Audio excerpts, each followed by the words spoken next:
জাতিসংঘের বিতর্কিত রিপোর্টকে ব্যবহার করে কতজনের ফাঁসির রায় পর্যন্ত হয়ে গেছে বাংলাদেশে। আবার তারাই বলছে রিপোর্টের কোনো ভ্যালু নাই। কি এক মানে কি মানে আমি ভাষা হারিয়ে ফেলি, মানে কোন শব্দটা এখানে প্রয়োগ করলে সঠিক হবে শব্দই খুঁজে পাই না মাঝে মাঝে। জি রাশেদ হায়দার ভাই, আপনি আসছেন অবশ্য শেষের দিকেই চলে আসছেন। যাই হোক, আপনার জন্য তো একটু সময় নির্ধারণ করতে হয়। সেটা হচ্ছে আমরা প্রথম দিকে যে আলোচনাটা করেছিলাম সেটা হচ্ছে জামাতে ইসলামের আমির ডাক্তার শফিকুর রহমান বলেছেন প্রধানমন্ত্রীর ভারত সফরে কোনো অসুবিধা নেই, তবে হতে হবে সমমর্যাদার ভিত্তিতে। এখন প্রধানমন্ত্রীর তো ভারত সফরে যেতে আর কোনো প্রবলেম নাই, তিনি তো অনুমতি পেয়ে গেছেন। যেটা আমরা বা অনেকেই এতদিন বলছিলাম যে জামাতে ইসলাম বোধহয় পিছন থেকে টেনে ধরছে, কিংবা তারা আন্দোলন করবে, ঝামেলা করবে, সরকারকে একটা বেকায়দায় ফেলে দিবে, সেই ভয়ে হয়তো সরকার যেতে চাচ্ছেন। এখন তো সে ভয়টা নেই। তাহলে কোনটা সমস্যা? এই যে 18 কোটি মানুষকে নিয়ে সিনেমিনি খেলছেন, আমার দ্রব্যমূল্য হু করে বেড়ে যাচ্ছে, আমার তেল নেই, গ্যাস নেই, বিদ্যুৎ নেই, মানুষের চাকরি নেই, হাজার হাজার কারখানা বন্ধ হয়ে গেছে, কি এক ভয়ঙ্কর ভয়াবহ অবস্থা, যেখানে ভারতের সাথে আমার দ্বিপাক্ষিক বহু বিষয় রয়েছে। সেই বিষয়গুলো সমাধান না হলে আমার দেশের অর্থনীতির ধস নামবে। তারপরেও তারা কেন যাচ্ছে না? প্রধানমন্ত্রী কেন সেখানে যাচ্ছে না? এটা কি তার একান্তই তার রাজনৈতিক সিদ্ধান্ত, নাকি 18 কোটি মানুষের ভাগ্য নিয়ে, জীবন নিয়ে, জীবিকা নিয়ে সিনেমিনি খেলছেন তারা? রাশেদ হায়দার, সংক্ষেপে 2-3 মিনিট, আমরা অন্য প্রসঙ্গে আবার চলে যাব। ধন্যবাদ মাসুদ ভাই। ওই যে আপনি যেটা বললেন, যে আমি এটা সকালে দেখলাম যে জামাত নেতা বললেন যে বাধা নেই। তার মানে এতদিন আমরা যেটা বলছি যে জামাত এনসিপি মৌলবাদীদের বাধার কারণে যাইতে পারছে না, সেটার প্রমাণ তিনি নিজেই দিলেন। এখানে আমার বলার আর কিছু নেই। এরপরে এখন কখন দিলেন জানেন? যখন আবার তারেক রহমান অন্যান্য ওদের আবার এটিম বিটিম সিটিম আছে, সিটিমের কথা এই মুহূর্তে বলতেছে, এই ধরেন 15-20 মিনিট আগ থেকে, যে শেখ হাসিনাকে ফেরত না দিলে তারেক রহমান ভারত যাবেন না। ঠিক আছে, ঘুরাই ফিরে ওই এক জায়গায়, ভারত যাবে না। এতে আপনার গ্যাস বন্ধ হোক, পানি বন্ধ হোক, বিদ্যুৎ বন্ধ হোক, মানুষ হাজার হাজার মরে যাক, তাতে কোনো সমস্যা নেই। আর নতুন আরেকটা মানে বাংলাদেশ মরুভূমি হয়ে যাক, কিন্তু আমি মাগার যাব না। না, তবে একটা নতুন খবর দিয়ে দিই আপনারে। রামু ক্যান্টনমেন্টে 1300 কত কোটি টাকা ব্যয়ে রামু ক্যান্টনমেন্টের উন্নয়ন চলতেছে। সেটা 10ম পদাতিক ডিভিশনে যারা ওখানে আছেন, ওনাদের আবাসন মাবাসন এগুলা করতে হবে। মানে অবসরে গেলে আবাসন টাবাসন দিতে হবে না, সমুদ্রে পারে টারে বিচ এলাকায়, এই কাজের জন্য। দেশে গ্যাস নাই, বিদ্যুৎ নাই, মানুষ খাদ্য কিনতে পারতেছে না, হাজার হাজার শিশু হামের টিকার অভাবে মরে। সেইখানে এই আর্মি ক্যান্টনমেন্টের ভিতরে আবার 1000 কত কোটি টাকা ব্যয়ে আবাসন প্রকল্প, উন্নত ট্যাঙ্ক কিনে। আমার দেশের সেনাবাহিনী যুদ্ধ করে কোথায়? যে চিটাং এর রামুতে এই ক্যান্টনমেন্টের আধুনিকায়ন করবে, যুদ্ধ বিমান কিনবে, ট্যাঙ্ক কিনবে কইতেছে, সেই জায়গার অলরেডি 70% দখল করে রেখে দিছে রোহিঙ্গারা।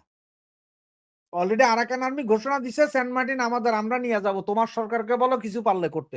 এটা গতকালকে থেকে এই ভিডিও 6 লাখ সারা বাংলাদেশে, ওদের টিভি চ্যানেলেই বলছে। এরপরও সরকার ওই শুধু একটাই জুজুর ভয়, যে আওয়ামী লীগ মনে হয় চলে আসবে, শেখ হাসিনা আইসা যাইতেছে, ঠেকাও শেখ হাসিনা, ঠেকাও আওয়ামী লীগ, ঠেকাও ভারত, ঠেকাও ভাই সবকিছু। আপনি মইরা যান, আপনি ঠেকাবার কে? ঠেকাবে তো এদেশের জনগণ।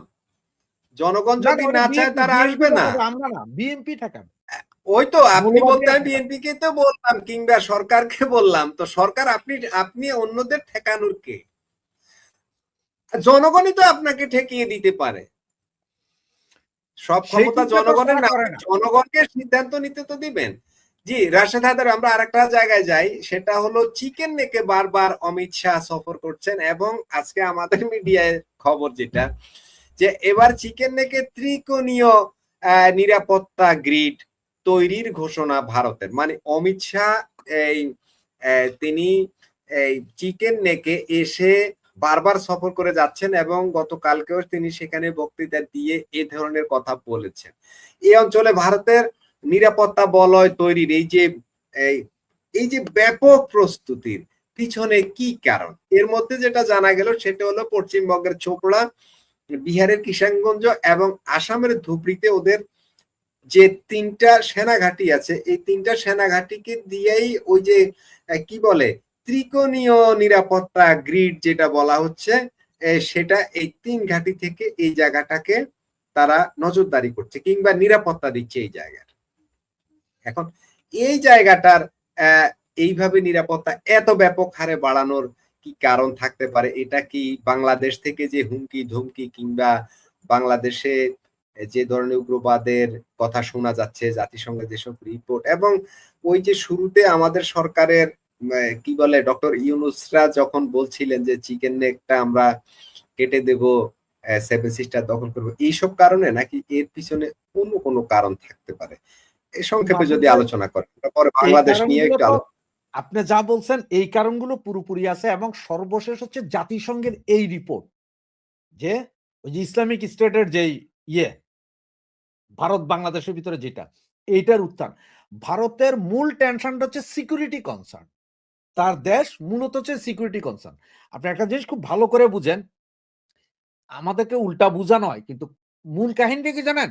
ভারত কিন্তু কখনো চায় না যে বাংলাদেশ দরিদ্র হয়ে যাক, সোমালিয়া, ইথিওপিয়া, সোমালিয়ার মতো হোক।